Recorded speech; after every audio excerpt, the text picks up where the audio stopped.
Hey guys, it's Paul here.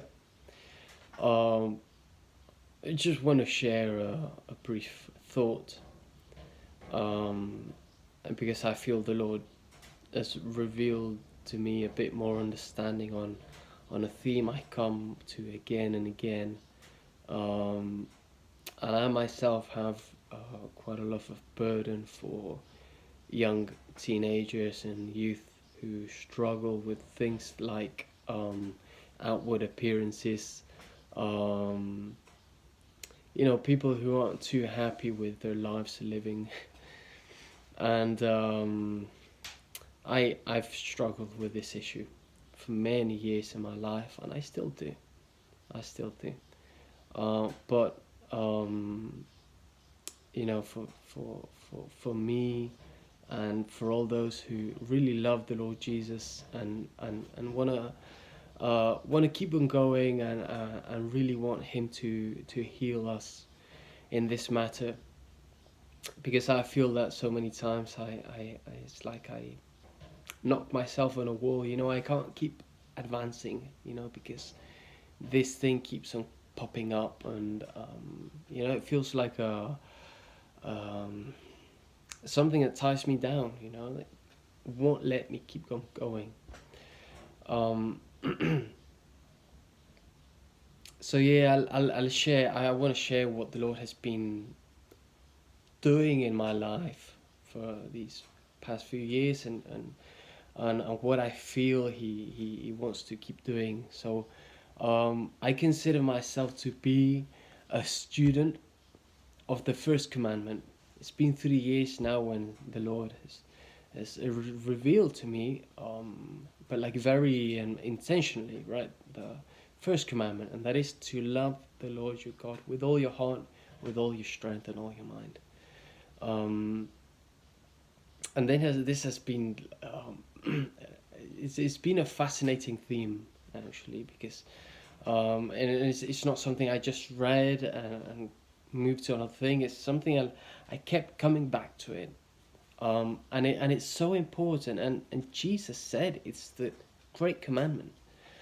And why is it the great commandment? Why is it such a priority? Well, because it's the way that God loved us. He is the only way He loves. With His whole heart. His wholehearted love is all about that. He loved us with all His strength, all His mind, all His heart. So He's saying, love me like this. Love me with all your heart, with all your strength, with all your mind. Because this is the way He interacts. It's the only way that He loves. So He needs us to love Him back in that same manner, to interact completely and wholly. And this is awesome, because I came studying this theme. I came to 1 John 3, verse 6, that says, "Whoever abides in Him does not sin." And at first it felt like such a terrible verse. It was like, how can I cope with this, right? But what John's saying is that whoever abides in Him, whoever has his eyes locked and fixed on Him, does not sin. It's just simply that. If you are continually having your mind and your heart full of Jesus, why would you sin? There's no space for sin. There's no place for sin to enter. Because when you have Him priority in everything, and it doesn't mean you have to be studying the Bible all day long. It means in your everyday activities, watching a film, going for a walk, driving, hanging out with friends, but you're there continually saying, "Jesus, I love you. Jesus, I love you." It just becomes natural, and it doesn't mean that you don't fall occasionally. It doesn't mean that. But even when you fall, you get up instantly and you keep going with that in mind, loving the Lord and above all things. It's beautiful. It's absolutely beautiful. today's day, I find myself um, having lived that. It's become, you can't say rather easy, but it's become common for me. When you practice something a lot, it kind of holds on. Um, but when I tried to move on to the second commandment, which Jesus said, it's like it to love your neighbor as you love yourself. I was like, oh goodness. Now, how can I love my neighbor if I don't really love myself? Um, and I have been feeling very confronted because, there's a lot of verses in the Bible which says, what is clay to ask the potter, why have you made me like this? And I find myself quite many times, asking the Lord, why have you made me like this? Or saying, such and such things I really don't like about myself. What is the creation to ask the creator of all things? Ask him about such things. And I have been feeling very confronted in this matter.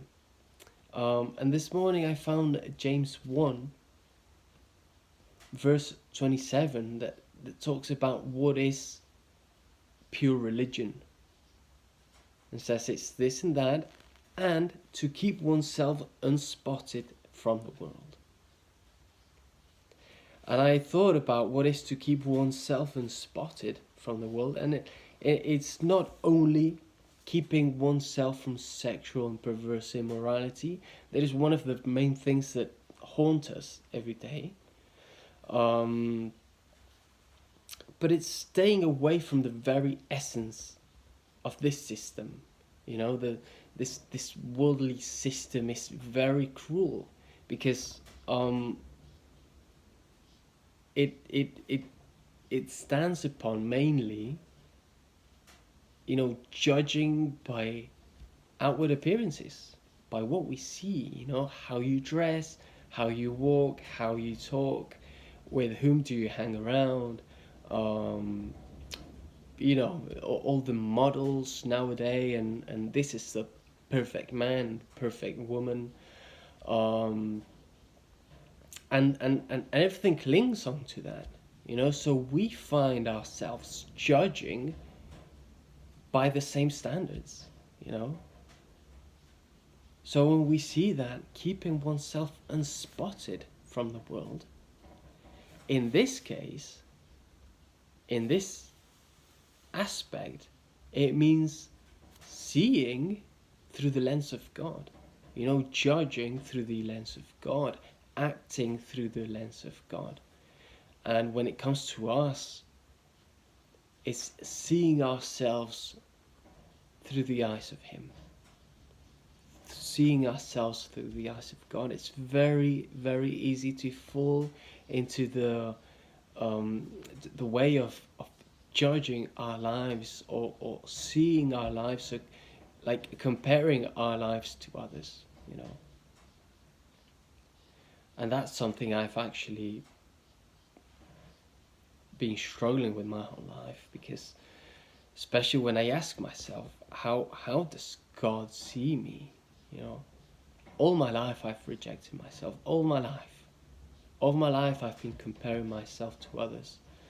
And last year I received a word from the Lord, so radical, so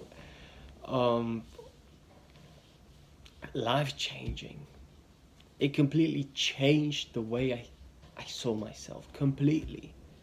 And again, I don't mean to say that it's transformed me completely, because we're all so imperfect and broken people, and we keep falling into the same things again and again, despite the Lord having shown us such and such things. But last year, the Lord told me, Paul, all the people that you compare yourself to, Yes, they do many things, they have great skills. But in my eyes, God told me this, in my eyes, they all have failed because they haven't responded to me in the first commandment. They haven't responded to me in love.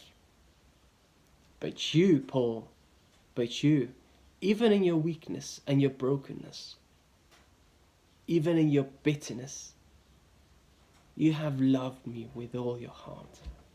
And I love that. And that's the way I measure success. What can I say? If the greatest person in history, in the future, in the present, has said that I have his attention for who I am and all, and what I do, why would I keep looking for the attention in others? I mean, what is the famous and what is the popular here on earth compared to the living God? And the living God told me himself that I am precious in his sight, and that I am accepted, and I have succeeded in his eyes. There's nothing we can desire more than grabbing his attention.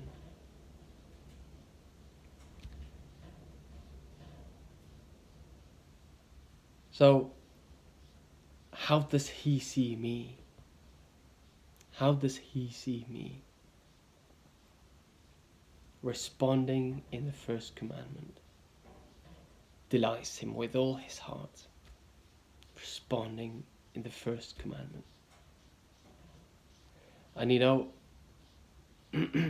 well, I was reading also James 1, and in verse 19 it says, "So then, let every man be slow to speak."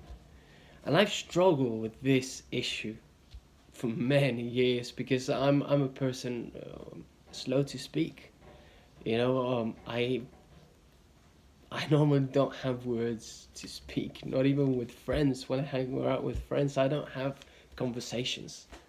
I just don't have them. You know, I don't know why. I just can't come up with conversations. And my mum used to say to me, "Well, you can do this. You know, every morning read the newspaper. You know, find out the highlights of the week. You know, so you have conversations." But when I'm together with people, I forget everything. You know, I have nothing to speak about. And that has angered me a lot. And I don't know, meetings with friends or you know, at work, when we have these meetings and we have to talk about such and such things. And what about you, Paul? What do you think on such matters? And I'm like, you know, if you give me time, I will answer you. I can come up with something, but at the moment I have no words. You know that, and that has made me bitter for a long time.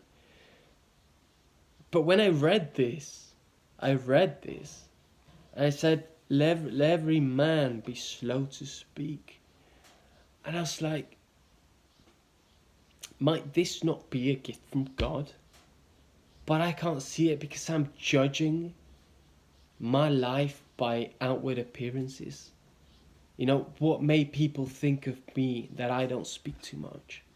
And I concentrate on this, and I'm like, I want to speak more, and maybe God made me like that. Maybe just God put that thing in me for a reason. It's a beautiful gift, it's a precious gift, and I can't see it.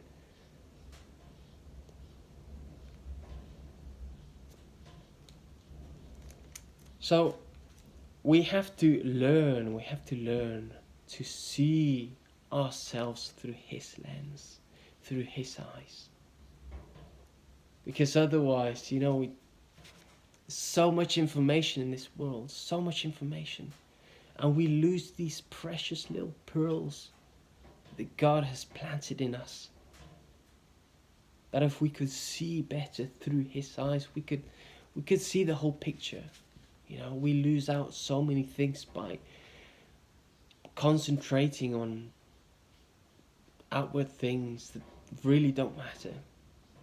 And you know, when Jesus said, deny yourself every day, take your cross,